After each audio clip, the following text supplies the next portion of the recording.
Mesdames et messieurs, bonjour. J'espère que vous allez bien. Moi, en tout cas, je suis super contente de vous retrouver pour ce nouvel épisode. Alors, combien de fois a-t-on entendu tu es trop gros, tu es trop maigre, pas assez ceci ou cela. Alors aujourd'hui, on parle du body shaming qui touche énormément de personnes. Un phénomène qui détruit l'estime de soi et touche des millions de personnes chaque jour. Ces remarques acerbes sur votre corps, les moqueries déguisées ou des critiques dites entre guillemets pourtant bien qui laissent pourtant des traces profondes.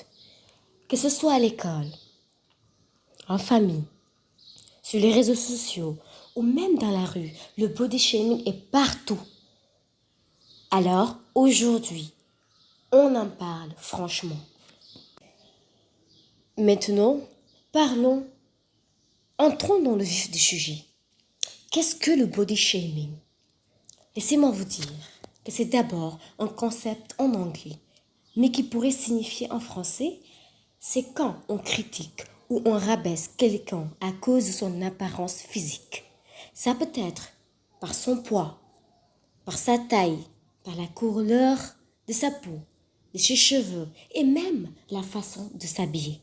La liste n'est pas exhaustive. Ce qu'il faut savoir, et ce n'est pas toujours direct. Parfois, ça prend la forme de blagues ou de conseils qui font en réalité beaucoup de mal. Et le pire dans tout ça, c'est que les critiques peuvent venir de n'importe où. On peut parler ici des sources comme étant exogènes ou même endogènes. Quand on parle des sources endogènes, on parle beaucoup plus dans le cadre interne, c'est-à-dire avec tes proches, tes membres de ta famille, tes amis, tes collègues, etc., etc. Et quand on parle maintenant de exogène, on fait allusion à ce qui est externe. Et on peut parler là-bas des inconnus en ligne, ou même, pour revenir dans le cadre endogène, on peut parler même quand on se compare aux autres. Et là, j'ai envie juste de dire, le fait de se comparer aux autres, par exemple, je donne un exemple, sur les réseaux sociaux, pas mal de personnes s'affichent. Vous êtes d'accord avec moi? Et on n'est pas forcément, ces personnes qui s'affichent n'ont pas forcément du moins une forme naturelle. Ça peut être des Photoshop, des photos qui sont modifiées par l'AI, etc., retouchées par-ci, par-là. Et donc, vous vous comparez à ces individus qui sont virtuels, à des individus qui sont pas du tout naturels. J'ai envie de vous dire, le fait de vous comparer à une autre personne, ça peut être positif, mais là je parle dans le cadre négatif. Tu te compares à une personne qui n'est même pas réelle en fait. Est-ce que vous vous rendez compte le fait de vous comparer à une personne qui n'est pas du tout réelle? Non seulement ça détruit votre estime de soi et ça participe à une certaine complexité de votre personne, de votre être. Vous n'allez pas vous sentir bien dans votre peau. Maintenant, je vais vous parler. Pourquoi cela existe encore, selon vous? Pour savoir si ce fléau existe toujours, il faudrait se demander, il est alimenté par quoi exactement? Et donc, le body shaming est alimenté par beaucoup de choses, à savoir d'abord par des standards irréalistes de beauté imposés par les médias et les réseaux sociaux qui ont une forte influence. On nous montre souvent une seule façon d'être beau, entre guillemets, ou belle. Ensuite, par des préjugés ancrés dans la société, certaines personnes pensent encore qu'il faut correspondre à un certain modèle pour être accepté. Là, j'ai envie de m'appesantir sur ce point. Quand on dit que oui, il faut être comme ci, ou il faut être cela pour être beau, ou pour refléter une certaine beauté, voyez-vous pas qu'on est en train de vous manipuler? Ah oui, je donne l'exemple par exemple du Sénégal d'abord, parce on est au Sénégal. Et ce qu'ils considèrent comme étant beauté, c'est quoi? Le visage à la limite, même c'est après. On se fiche le plus souvent sur la forme en tant que telle, en disant oui, il te faut avoir une poitrine, disons, plus ou moins tonifiée. La forme doit être ronde. Tu dois avoir de grosses fesses, etc., etc. Vous savez bien les critères au Sénégal. Tant que par exemple, tu n'es pas dans ce lot-là, ils disent que oui, tu n'es pas belle. Tu n'as pas tout ce qu'il te faut. Quand ils te voient taille fine, ils disent non, c'est vraiment, oui, tu te sens pas bien, tu es malade, ou tu ne vis pas, etc., etc. Vous connaissez bien comment ils pensent. Tandis que quand c'est au Japon, eux, le critère, c'est la taille, c'est être taille fine, quoi. Donc, chaque pays a ses réalités, chaque pays a ses standards, mais sauf que le Sénégal, on exagère vraiment. Et donc, puis, il y a aussi la peur de la différence.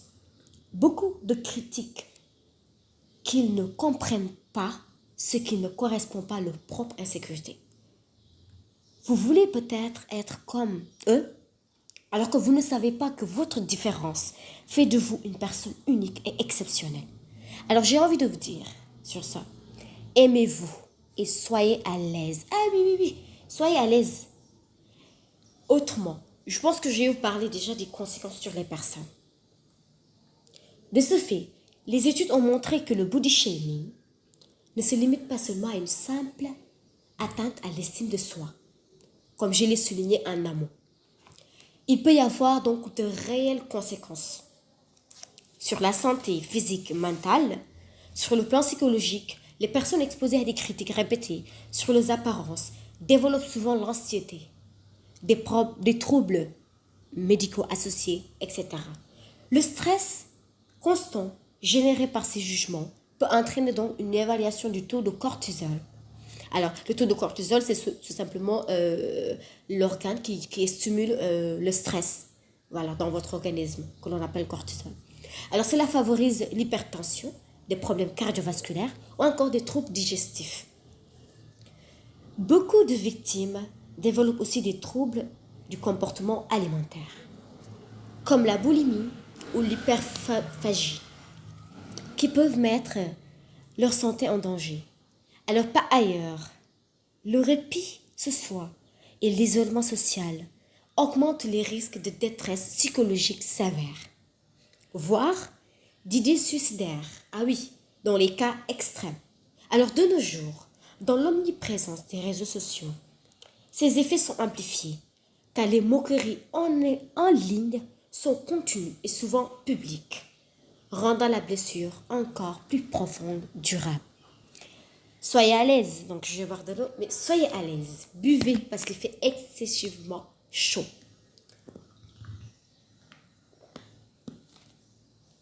Alors me voilà.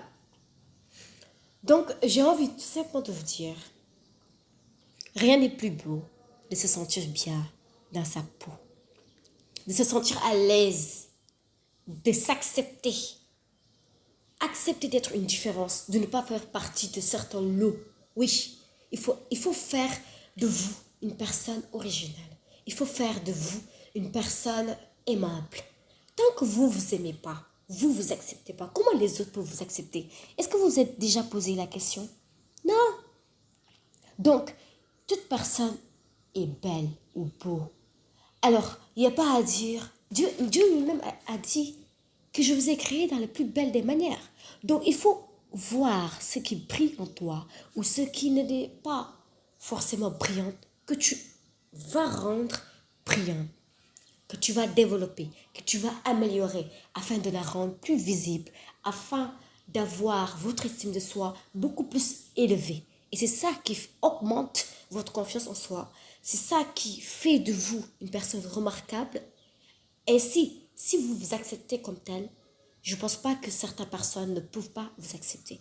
Ou bien même si certains ne vous acceptent pas, tant pis pour eux. Oui, tant pis. Alors le message que je lui ai lancé, ton corps n'a pas besoin d'être parfait pour avoir de la valeur. Il n'y a pas à plaire tout le monde pour mériter le respect. Car, au fond, chaque cicatrice, chaque forme, chaque différence raconte une histoire. La tienne. Le body shaming cherche à te faire douter de toi. Mais n'oublie jamais que la beauté ne dépend pas des standards imposés par la société. Dans ce cas, il faut qu'elle vienne de ta confiance, de ta force et de ta singularité. Apprends à t'aimer, ton reflet, à t'accepter pleinement parce que tu es déjà assez tel que tu es. Et enfin, retenez ceci. Ton corps mérite ton amour, pas ta honte. Ce n'est pas ton corps qui doit changer le regard que tu portes sur lui. Le body shaming perd sa force le jour où tu décides toi-même de t'aimer, de t'accepter comme tu es. Et pour finir, si ces mots vous parlent, gardez-les bien en tête chaque jour. Le regard des autres ne vous définit pas. Et je peux même dire que le regard des autres ne vous définit guère, absolument pas. C'est vous et vous seul qui décidez de votre valeur. Alors merci d'avoir été là aujourd'hui avec moi et surtout, aimez-vous fort. Prenez soin de vous et à très bientôt. Merci et passez une excellente journée à vous.